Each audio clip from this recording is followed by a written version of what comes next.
Bapak Muhammad Taufik SPD MPD. Mari kita akan memulai pelajaran pada pagi ini. Bagaimana kabar anak-anak semua? Alhamdulillah baik. Tetap semangat ya untuk mengikuti pelajaran pada kali ini.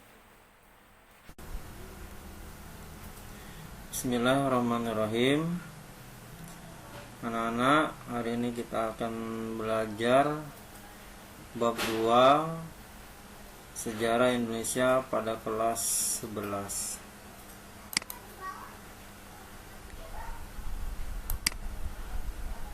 Adapun materi bab 2 yaitu strategi perlawanan bangsa Indonesia menghadapi penjajahan hingga abad ke-20. Ada dua perlawanan rakyat, yang pertama terhadap Portugis dan VOC, kemudian perlawanan rakyat terhadap pemerintah kolonial Belanda. Bisa kita lihat di sini. Untuk perlawanan rakyat terhadap Portugis dan VOC, pertama perlawanan rakyat Aceh, perlawanan rakyat Maluku, perlawanan rakyat Mataram, perlawanan rakyat Banten, perlawanan rakyat Makassar, perlawanan rakyat Riau, perlawanan etnik Tionghoa. Sedangkan perlawanan rakyat terhadap pemerintah kolonial Belanda yaitu Perang Tondano, perlawanan Patimura, Perang Padri, Perang Diponegoro, Perang Puputan, Perang Banjar, Perang Aceh, dan Perang Batak.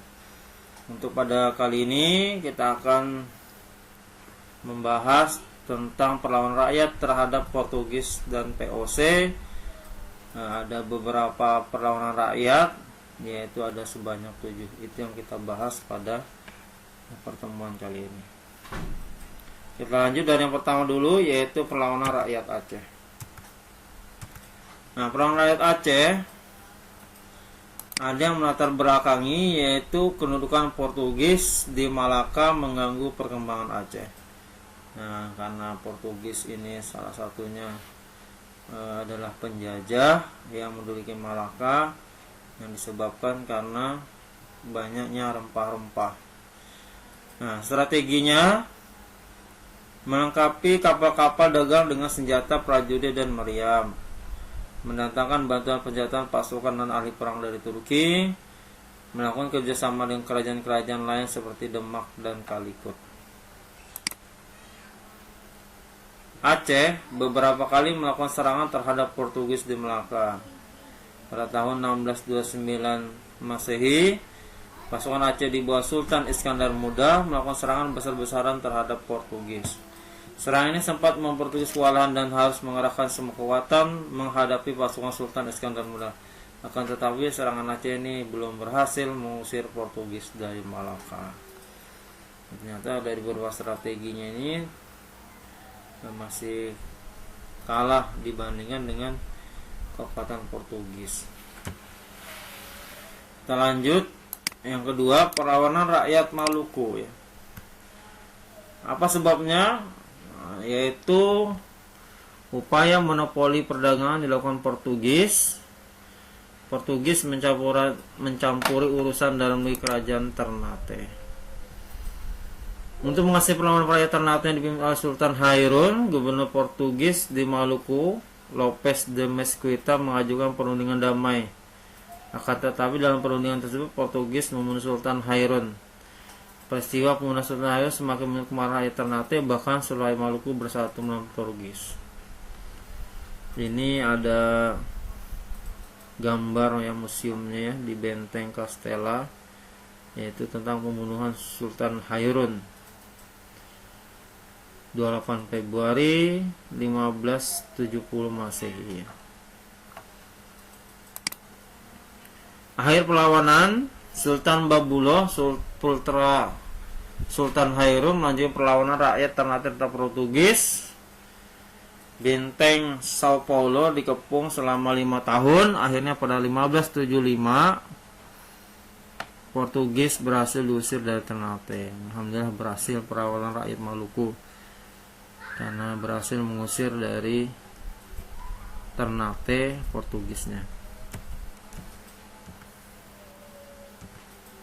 Kemudian selain hanya melawan Portugis, ternyata rakyat Maluku juga melawan dengan POC ya. POC ini adalah suatu urusan dagang dari Belanda. Apa faktor sebabnya? Yaitu praktek monopoli perdagangan rempah-rempah oleh VOC, karena dia merupakan kongsi dagang dari Belanda, ya, negara Belanda. Nah, dia memonopoli perdagangan rempah-rempahnya, sehingga rakyat biasa tidak merasakan perdagangan yang baik. Kemudian campur tangan dalam proses penobatan Sultan Tidore, ya. Jadi kerajaan di Maluku itu ada dua. Yang pertama Ternate dan yang kedua Tidore. Nah, perlawanannya pada tahun 1635 sampai 1646, VOC harus menghadapi serangan sporadis dari rakyat Hitu yang dipimpin oleh Kaki Ali dan Teluka Besi. Itu ya pada tahun segitu. Kemudian pada tahun 1650, rakyat Ternate di bawah pimpinan Kecili Said melakukan perlawanan terhadap VOC. Jadi lanjut, ya. Setelah 1646 tadi, lanjut 1650. Kemudian pada tahun 1680, Sultan Nuku memimpin perlawanan rakyat Tidore. Perlawanan mendapat dukungan dari seluruh rakyat Maluku. Perlawanan ini berhasil mengembalikan kekuasaan Tidore. Ya, ini ya, jadi kerajaan Tidore kembali ke rakyat Maluku, ya. Jadi tidak ada lagi campur tangan oleh VOC di sana, di dalamnya. Lanjut, perlawanan rakyat Mataram.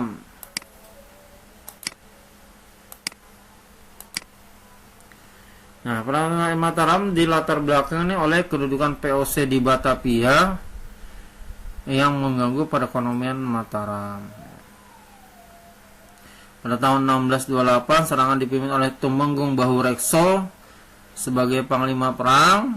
Pada 22 Agustus 1628, pasukan Mataram berhasil mendarat di Marunda. Saat ini sebelah timur Cilincing, Jakarta, ya. Jadi Batavia ini di daerah Jakarta. Pasukan Mataram memeruk Sungai Ciliwung agar benteng VOC kurang air. Strategi ini sempat menyebabkan pasukan VOC kurang air dan terjangkit wabah penyakit kolera. Serangan Mataram ini akhirnya menuai kekalahan karena disebabkan oleh pasukan Mataram yang kelelahan dan kalah persenjataannya. Jadi kalah pada 1628. Kemudian 1629, Sultan Agung menyusun strategi dengan belajar dari kekalahan pertama. Dalam serangan ini, pasukan Mataram berhasil menghancurkan benteng Hollandia dan menerobos masuk Batavia. Akan tetapi, kapal perang VOC berhasil membakar lubung makanan pasukan Mataram di Cirebon dan Tegal. Berhasil menerobos, tetapi gudang makanannya, yang lubung makanan pasukannya di Cirebon dan Tegal dibakar habis.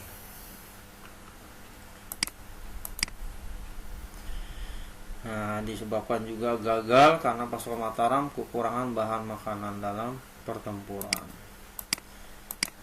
Banten.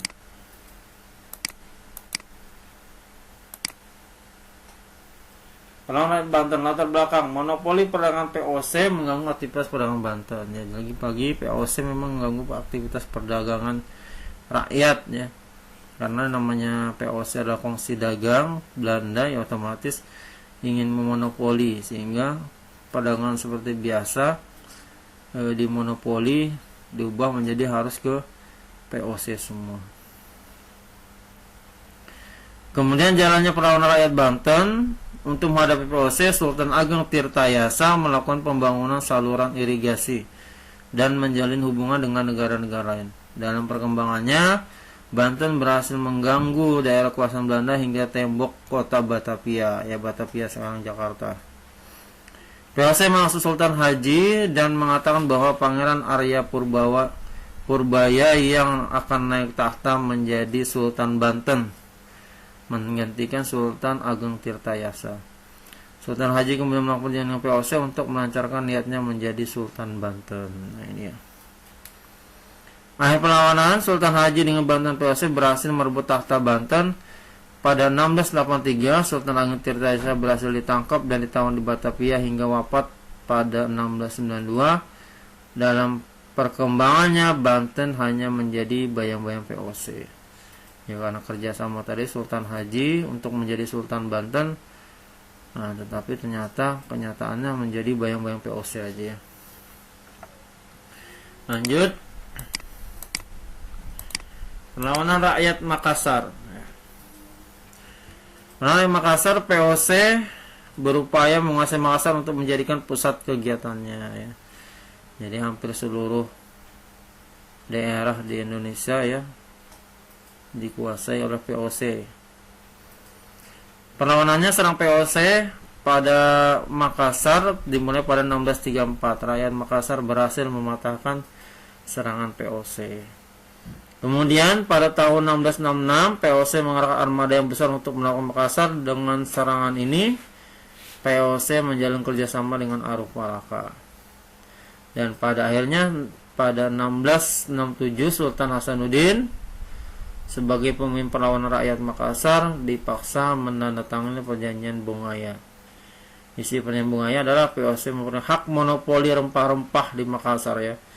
Jadi kongsi dagang POC dari Belanda ini memang ingin monopoli rempah-rempah semua yang ada di Indonesia ini harus dijual kepada POC. Kemudian perjanjian kedua, POC boleh mendirikan benteng pertahanan di Makassar. Wilayah kekuasaan kerajaan Gorontalo di luar Makassar menjadi pelek POC. Aruf Malaka diakui sebagai Raja Bone dan Makassar membayar seluruh kerugian perang. Lanjut.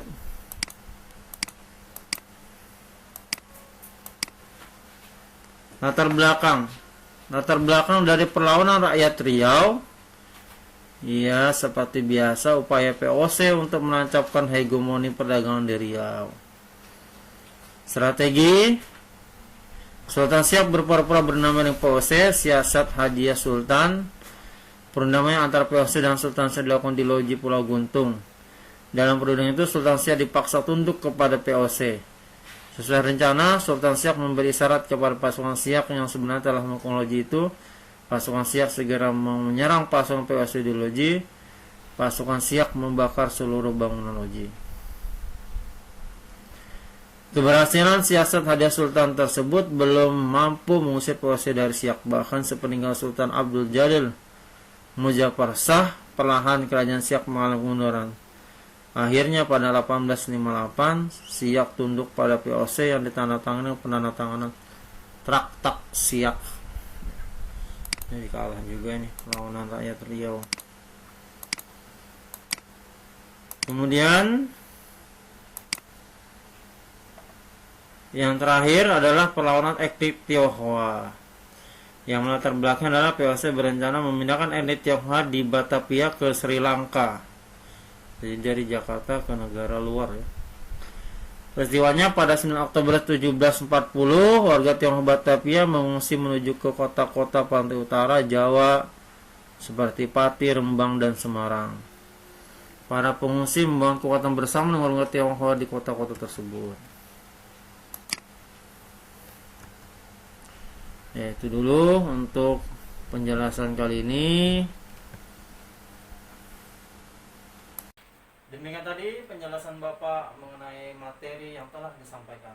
Semoga bermanfaat dan dapat dipahami. Tetap semangat, tetap belajar walaupun berada di rumah, dan jangan lupa membantu orang tua serta beribadah. Terima kasih. Assalamualaikum warahmatullahi wabarakatuh.